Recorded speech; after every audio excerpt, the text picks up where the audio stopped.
Hey folks, Steve here with another unboxing video for you today. We're going to be looking at Stellar Horizons 2 Galactic Frontier, game designed by Andrew Rader and published by Compass Games. Now this is coming out of a Kickstarter and pre-order campaign for this. This is a sequel, obviously, to the first Stellar Horizons, and this sort of moves the narrative, if you want to say there is one, to a further period. So not just initial colonization and space exploration, but really pushing to the frontier. And you get into a little bit more civilization management, I think, with this one.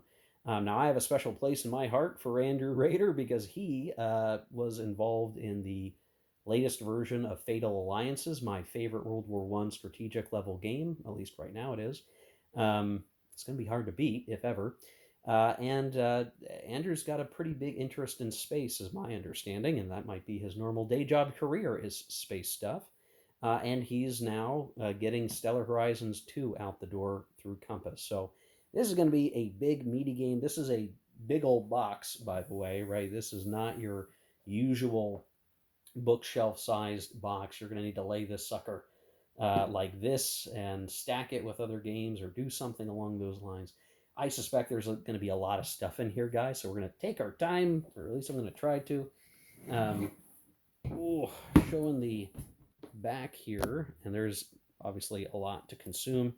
The next leap forward is going to be covering traces humanity's journey into the next oh my gosh, guys, I can't talk. Traces humanity's journey into the galaxy over the coming centuries, from 2100 to 2900. You're going to control one of 7 factions vying to establish an interstellar empire, each with unique advantages, drawbacks, and special abilities, so on and so forth. So what's the rest of the deal here? 1 to 7 players. Average play time is 20 to 90 minute scenarios. A campaign will be 6+ hours. So I mean, I guess that's a nice thing, having scenarios. Everybody likes scenarios. We should expect to find in here rules and scenarios, player guide booklet, player reference sheets, some dice, punch boards containing 800, or I'm sorry, not 800, 118 ship and vehicle playing pieces and over 1,100 markers. So, oh boy, lots to get. 8 star sector tiles, 7 player factions, 1 technology tree, 70 fleet improvement and genetic manipulation cards, and paper money denominations. Oh boy, that's different. So I've got to go check my Monopoly. What do we got in terms of the factions here? Well, we've got the True Path that are good at settlement and conversion. We've got the Givers that are good at terraforming. The Transhumanists that are all about genetic manipulation. Consortium, which is good at trade. I'm not surprised by that. Starfarers, which are good at exploration. Syndicate, who are probably good at piracy. And the Praetorians, which are all about combat and ship design. So there's a niche for every faction, it seems. Let's get a look at the rest of the goods here. Now, I admit I don't have a whole lot of experience with the first Stellar Horizons. I did recently pick up a copy because I had heard very good things. Now, this probably sits in the same lane as other sort of sci-fi 4X games. I think the obvious one maybe you could try to compare this to is Space Empires. Now, I've fiddled around with Space Empires. I think they're probably trying to achieve different things. So if you're thinking, okay, well, Space Empires is like this, is this game going to be a lot like that? I suspect there's going to be some differences in what the games are trying to portray. I can't quite say I'm an expert, but of course this game just came out, so how it differs from its predecessor, obviously, more expansion than just exploration bits involved. Now, okay, already gonna start. There's a lot of stuff in here, so we're gonna pick our way through. Dice, we've got percentile and a red die. I suspect the color does matter, knowing which dice is which when you're rolling particular things. Now, here are the fleet improvement and genetic manipulation cards. I'm not going to bust these out right now, just because I think it's going to make this video overly long. But you can see genetic manipulation, subterranean, my gosh, I really can't talk too big, guys. I'm sorry. Subterranean 3. Treat all systems as plus 10 max pop, -2 to opponent's ground combat and planetary assault rolls when defending. So that's kind of a defensive sort of nice thing. So yeah, you got some mole people. You become some mole people with this card, and plenty of others, I suspect. So now this isn't a huge deck, so you're probably going to see some of the same cards come up somewhat frequently. That's not necessarily a bad thing. They do give us some baggies, so that's always nice. That's good. We're going to have a lot of stuff and some additional cards. So it's not. So I guess I should really say it's this amount of cards. That's a decent number of cards, depending on how many cards get pulled and how many times you use them. That's not so bad. Now here are the. I am going to slip this off so we can get a good look at these. These are the player. I'm just gonna rip these things because I'm not going to use them again. The player displays. So if you're the Praetorians, you're going to have these abilities marked here. You're going to have different tech capabilities and cash. Now, I don't know how all of this comes together, so I'm going to be a little ignorant here, but each faction is getting its own card, and each one's going to be particular to who you're playing. So pick your color, pick your abilities, whatever you like. You can pick one of those factions, and they are going to be distinct in their capabilities. Now, in a nice sealed baggie, we have safety warning, guys. Don't be cautious here. There is the paper money, so I'm going to break into that just because I think that's fun. When was the last time I got a game with paper money? I don't know. Let's take a look at these just to get a feel. So they are, they're in the denominations. 20 billion. Is that billions? I think it's billions. I don't know. They are kind of sealed together almost like any other sort of rip-off sheets you might get in a game they used to track, written records. So you can probably, you're going to take these and you're going to peel them off basically when you use them. Now, the paper money, that's a neat concept. I don't know that I don't know. Maybe this is the best way to play the game is with the paper money. There's a part of me that's like, wouldn't you just use some other way to track that? I don't know. That's just me. But also within this plastic bag are player aid sheets. Looks like there's 2 here. These open up. Oh, no, they don't open up. They felt like they opened up, but they don't. That's my bad. So player reference sheet, different phases of the turns, tech tracker on the back. You have combat sheets, so your combat value and your die roll cross-referencing, I suspect, for the number of hits inflicted, and then things like raid. So there's 2 of these. You might need, if you're playing with a lot of people, you pass these around or make photocopies. Might be in order. And then we also have a scenario guide, Football Among the Stars. So this might be something special here. There is some kind of errata sheet that just says small strip of exploration markers replaces the exploration markers with the incorrect backs found on punchboard sheet, playing pieces 5. Okay. All right. We'll watch for that when it matters. So we have our player guide, scenario guide, and these look like they're individual little small scenarios, along with an additional player reference sheet and some additional help legends. So this is kind of interesting. It's a scenario guide. I don't know if these are all just the smaller scenarios. I don't think it defines the full campaign, which I suspect the base rules are going to describe. The player guide, and it notes new players read this booklet first. Well, we're all new players to this one, at least, so this would be our starting point in our glossy paged, full color, 2-column format player guide. So if we look at the content here for a second, We've got introduction around faction sheets, dice and rounding, the map, world, ships, transfer markers, so on and so forth.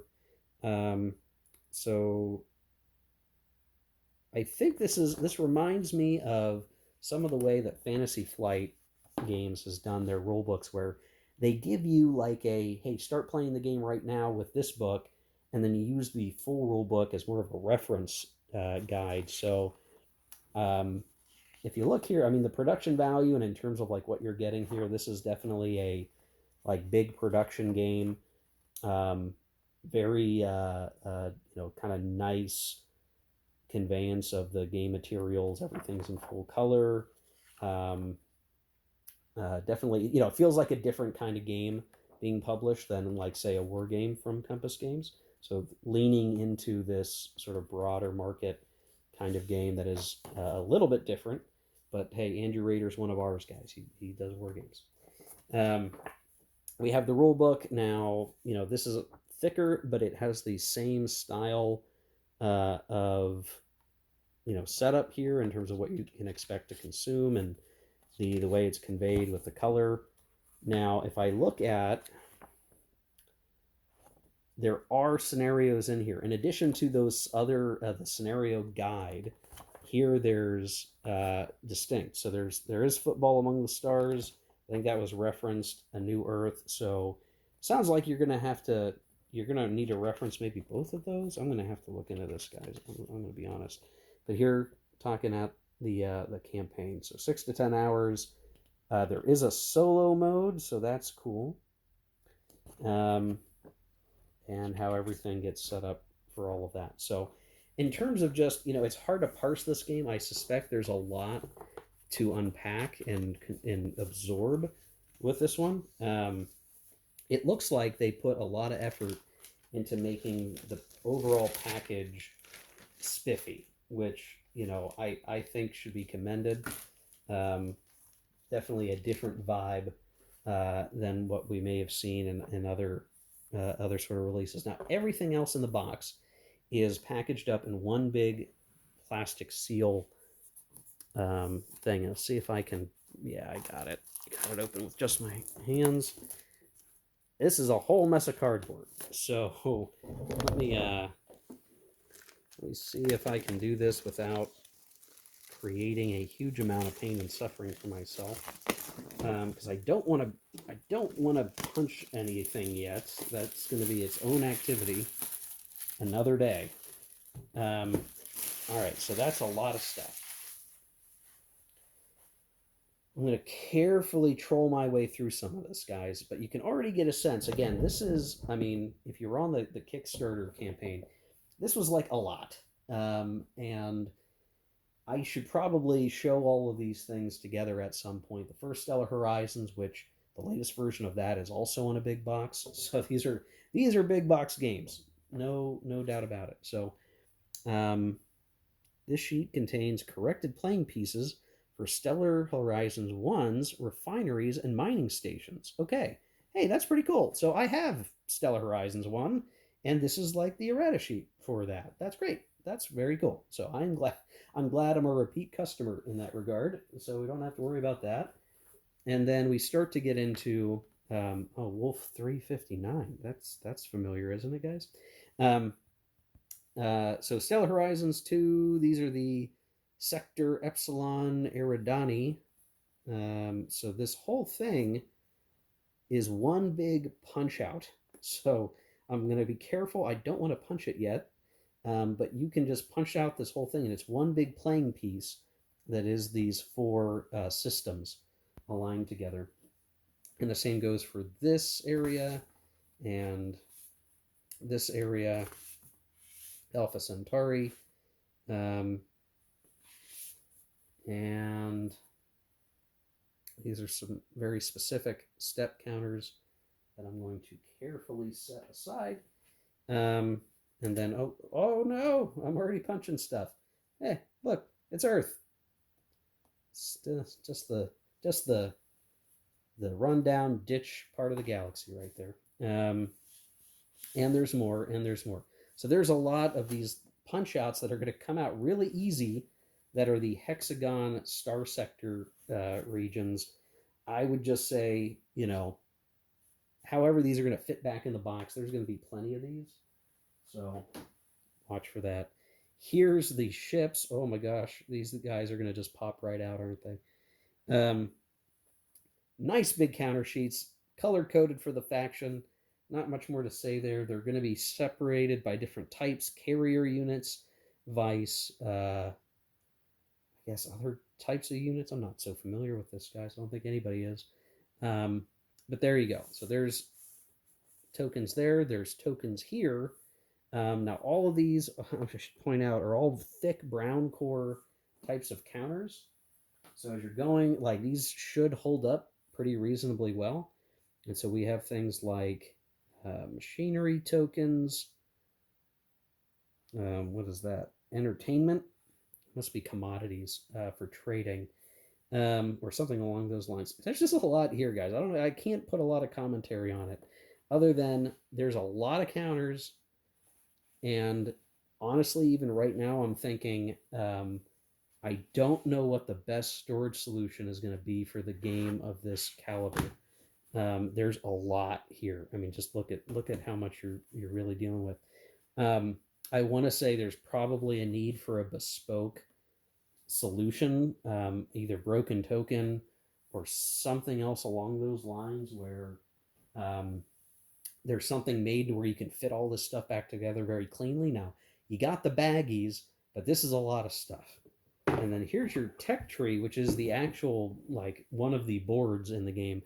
You're going to be playing on those star sectors, you know, out on your table, but you're going to have this somewhere nearby to track your technology. There's basically engineering, physics, and biology somewhere advancing along the way here.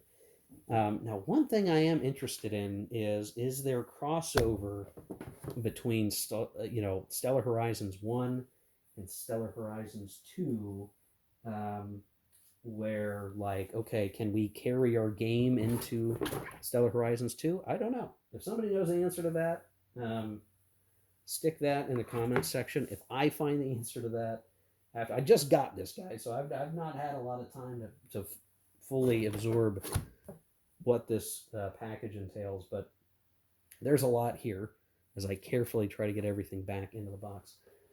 So keep an eye out on this one. If someone knows the answer and wants to share, I'm happy to hear it. And me just trying to get everything back in the box is its own little puzzle here, guys. Wow. Okay. I think that's everything. Big package, guys. Big package. Oh, got the baggies. Big package for Stellar. Well, there's the box fart. Stellar Horizons 2. Wow, what a big game. This is a lot of game. I got to get my head wrapped around this one, guys. And probably owe it to myself to play the first one too. Play both. It'd be interesting. And then the question inevitably will become, will Andrew do a Stellar Horizons 3? And what on earth could that even contain? I don't know. But this is a lot of game already. I think the smaller scenarios are going to be attractive. The fact that you can try to play even a full campaign. Solitaire is very cool. I like that idea. So a lot of neat stuff here, guys. All worthwhile to check out. We'll need to crack this egg a little bit more and give them a roll, but very cool package. So there you go. That's what you get if you jump in on Stellar Horizons 2. It's a lot of stuff. It's a lot of game, but if you like space exploration and all that kind of thing, this is going to give you a very particular bite of that from Andrew Rader and Compass Games. So yeah, take care, guys.